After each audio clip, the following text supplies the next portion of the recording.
Yo soy Joaquín Rey, esto es La Voz del 21. Continuamos con esta transmisión extraordinaria en este día número 31 del estado de emergencia para hacer frente a el coronavirus. Y el día lunes finalmente se presentó el reglamento del programa Reactiva Perú, que es la apuesta del gobierno para mantener la cadena de pagos mediante un fondo de préstamos garantizados. ¿Será suficiente ese mecanismo para aliviar los pagos a las empresas? ¿Haya otras medidas que deban implementarse? Vamos a abordar este tema con el economista Melvin Escudero, que a esta hora de la tarde se une a nosotros por la vía telefónica. Señor Escudero, buenas tardes. Buenas tardes, encantado. Gracias por tomar nuestra llamada. ¿Considera usted que el programa Reactiva Perú, de la manera en que ha sido planteada, por lo menos hasta el momento, va a ser suficiente para contener o aliviar la liquidez de las empresas y sostener la cadena de pagos?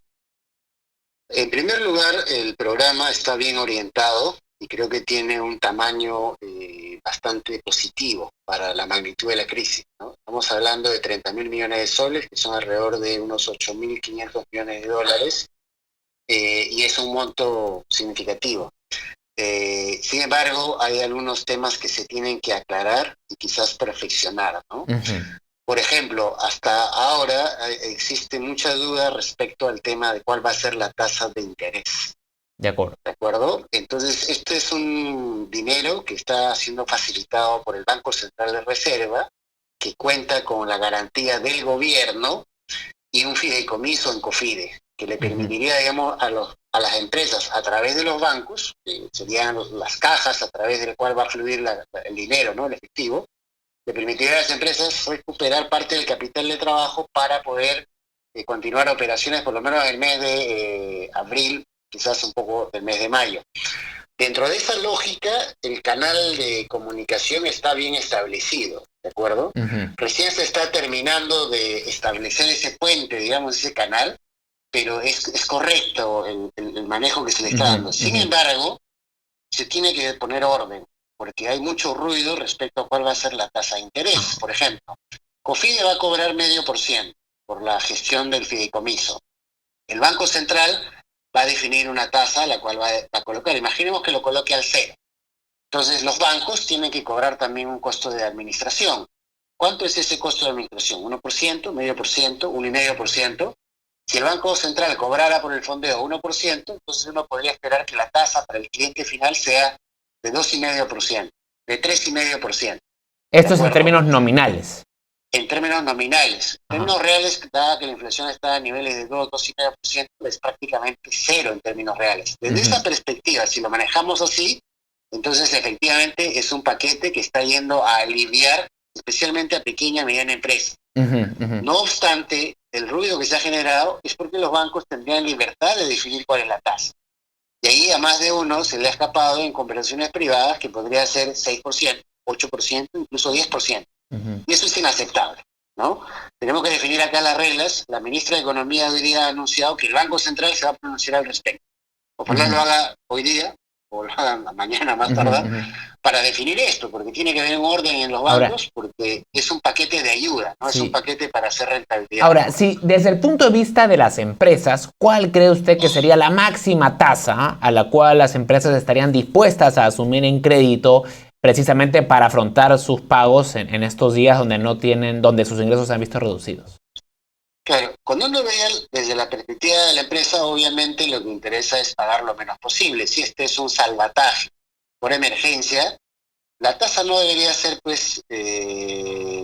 no debería ser mayor de entre 2 y 4%. O sea, en términos reales, por lo menos que sea cero. Como ya se sabe que es en Chile, ¿no? La tasa de interés cero en términos reales, nominales sería pues 2, 2,50, ya 3, 4. Pero es inaceptable que sea más de 5 o incluso 10, eso no puede ocurrir, ¿no? El otro elemento desde el punto de vista de la empresa es, ¿realmente yo necesito solo un mes promedio de venta del 2019? La respuesta probablemente es que no.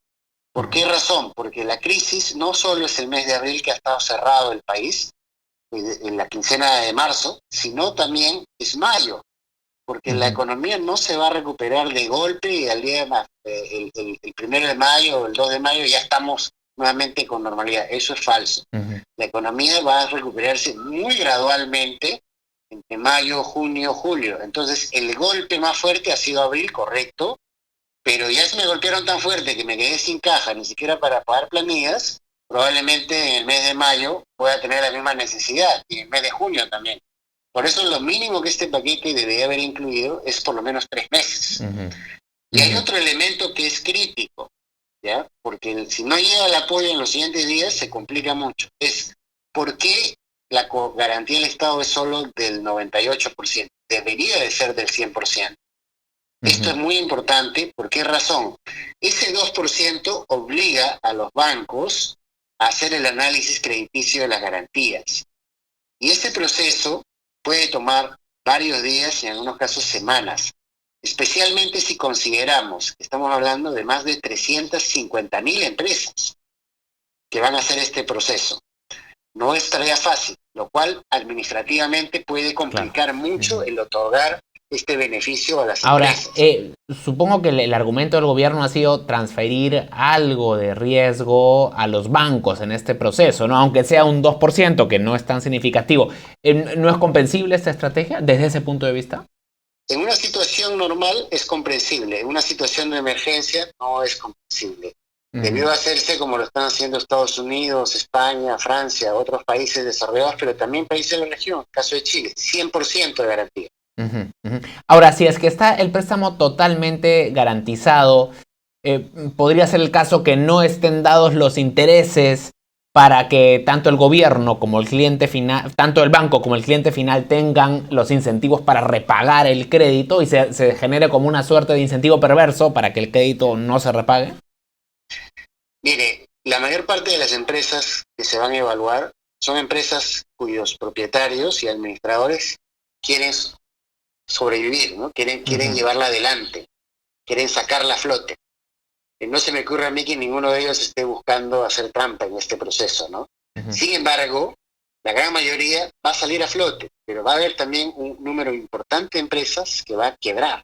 Eso es innegable, va a pasar. O sea, estos salvatajes no salvan al 100% de compañías. Entonces, en estos casos que van a quebrar, obviamente se va a perder ese. Pero es parte justamente de una decisión que fue cerrar el país, entonces tiene que pagar la factura. Y básicamente es rescatar, crear subsidios. Cuando el Estado da subsidios, como los 380 soles, para, digamos, la gente más vulnerable y los independientes, muchas empresas necesitan ese subsidio. De hecho, el Estado mismo ha planteado ya un subsidio a las pequeñas empresas con el salario, ¿no? El 35% del salario. Entonces, este mecanismo de subsidio también se tiene que transferir a este mecanismo de garantías. Y el Estado lo sabe, el Ministerio de Economía sabe que no va a poder recuperar el 100%. Pero es parte justamente de un salvataje. Lo que estamos hablando acá es un salvataje a la economía. Ahora, ¿qué tan factible es que empresas que habitualmente no han trabajado con el sistema financiero, que no han obtenido créditos de capital de trabajo, en este nuevo contexto se animen realmente a hacerlo? Lo que sucede es que no tienen muchas otras opciones, ¿no? Entonces, de esa perspectiva, obviamente resulta mucho más fácil para empresas que ya trabajan con el sector financiero poder hacer esto. Sin embargo, hay una serie de compañías que lo que tienen el sector financiero son solo una cuenta corriente, ¿no? O una cuenta de ahorro o una cuenta con sobregiro, pero no necesariamente tienen operaciones de endeudamiento. Todas esas empresas, por el mecanismo que se ha establecido en el 2%, tienen que pasar por una evaluación de riesgo crediticio. La evaluación de riesgo crediticio pasa no solo por presentar los documentos, sino también por un análisis de los oficiales de cumplimiento, un análisis de lavado de activos y un análisis de la situación financiera de la empresa. Eso no se puede hacer de un día para otro. Si se trata de miles de empresas, que además sabemos que son informales o están en el límite de la informalidad, lamentablemente pues esto va a ser lento. Probablemente cuando llegue la aprobación sea demasiado tarde. Y la empresa no pudo pagar sueldos, no pudo pagar proveedores y simplemente no puede seguir en el mercado. Por eso es tan importante atender como oportunidad la demanda. Claro. Ahora, ¿qué pasa con el gran sector informal? Entiendo yo que por definición, como el préstamo está dado en función a las ventas de un mes, por definición las informales no registran las ventas formalmente, entonces este programa no alcanzaría al gran número de empresas informales. Es correcto. Y ahí estamos hablando otra vez de un 70% de la economía que es informal. Todas son empresas pequeñas y medianas. Lamentablemente ese sector, si no tiene algún mecanismo que hay que pensarlo y proponerles, ¿no? De poder llevarlos a la formalidad. O sea, no es posible que el Estado le dé a las empresas, digamos, préstamos de manera informal. Esas empresas, de alguna manera, tienen que entrar a ser formalizadas. Porque es la única manera a través de la cual se les puede dar un crédito. Entonces, hay que ver ahí qué mecanismos se les puede proporcionar para darles ese nivel de formalidad, ¿no? Ahora, la mayor parte de las empresas, a pesar de ser informal y no pagar impuestos, lleva cuentas. Ellos saben cuáles son sus costos, cuáles son sus ingresos, cuál es su mercado, ¿no? Pero muchas de ellas, digamos, han estado, digamos, declarando una parte a la SUNAT y otra parte no. Correcto. Es una costumbre muy extendida. Entonces, si han declarado la SUNAT, tendríamos que ver pues que todas aquellas empresas que están con SUNAT o que han estado parcialmente bancarizadas también sean factibles de acceder a este beneficio. Pero me resulta difícil que se pueda hacer pues a través de un municipio, por ejemplo, regalándole la plata a las empresas informales. O sea, eso no lo veo factible. Pero hay que crear un mecanismo que sea un punto intermedio, ¿no? De acuerdo. Quisiera preguntarle también brevemente sobre otro tema, que es el que relacionado a la suspensión perfecta de labores. Este es el mecanismo que ha sacado el Ministerio de Trabajo a través del cual te da básicamente una licencia sin goce de haber por un periodo de hasta 90 días. ¿Cree usted que esta es una medida que protege el empleo? Sí, definitivamente varias de las medidas, incluyendo el trabajo remoto desde la casa de las personas, ¿no? Incluyendo la posibilidad de la negociación bilateral para reducir el sueldo de manera voluntaria, son mecanismos que están flexibilizando ya la compleja regulación laboral que tiene Perú, ¿no? Reconocida como una de las más estrictas y rígidas de la región. Entonces, pero esta flexibilización ayuda a conservar el empleo. No obstante, hay que ser realistas. ¿A qué me refiero? Hoy en día sabemos claramente que muchas empresas ya están fuera del mercado, o sea, son insalvables. Así se les transfiera sangre, simplemente no van a continuar porque su modelo ya no es válido para el nuevo contexto. En este sector probablemente haya muchas empresas que están en el sector turismo, por ejemplo, o en el sector de consumo masivo, en el sector de alimentos, en el sector de entretenimiento, ¿no? O sea, por más que se les dé el préstamo por 1, por 2 o 3 meses, son inviables. O sea, sus condiciones financieras y estructurales y modelo de negocio no es viable. Sin embargo, hay otro grupo de empresas que es viable, pero reestructurando su negocio y reduciéndolo a la mitad. Entonces, así yo aplique todas estas medidas, esa empresa que es viable, pero con la mitad de su tamaño, va a tener que, literalmente, de acá a 90 días, o un mes, o 6 meses, prescindir de la mitad de su fuerza laboral. ¿No? Entonces, y hay otras empresas que efectivamente están en sectores que resultan de alguna manera favorecidas por la crisis, en el sector salud, en el sector de alimentos, etcétera, cuyo, digamos, proceso, su demanda pues no se ve tan golpeada. En ese caso es posible que estas empresas efectivamente, pasando este bache de 2 o 3 meses, se recuperen plenamente, ¿no? Puedan seguir empleando la misma cantidad e incluso más, ¿no? Y sobre este grupo de empresas cuya actividad se va a ver reducida de manera permanente o por lo menos por un largo periodo de tiempo, desde su punto de vista, ¿tienen actualmente las herramientas para reducir su personal? ¿Nuestro mercado laboral, nuestra legislación laboral permite eso?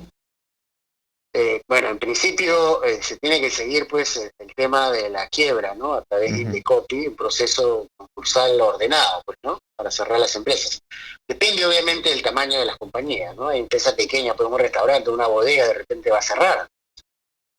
O no sé, un dentista, o sea, una serie de profesionales independientes, pues que por el tema del coronavirus de repente no están en la capacidad pues de seguir siendo independientes, tener su empresa pequeña y ya están buscando un empleo de cierta estabilidad.